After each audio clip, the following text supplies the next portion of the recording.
વરાછા પોલીસે અથાંક ઘરફોડ અનડિટેક્ટ ગુનાના આરોપીને ઝડપી પાડી અનેકો ઘરફોડ ચોરીનો ભેદ ઉકેલી નાખતા વરાછા વાસીઓમાં હશકારો થયો છે।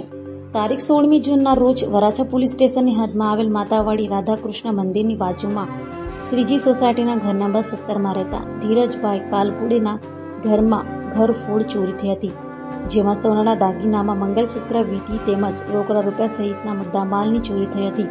જે ફરિયાદ પોલીસમાં થતા પોલીસે ફરિયાદના આધારે ત્યાં લાગેલા સીસીટીવીમાં તપાસ કરતા જેમાં એક ઈસમ દેખાયો હતો।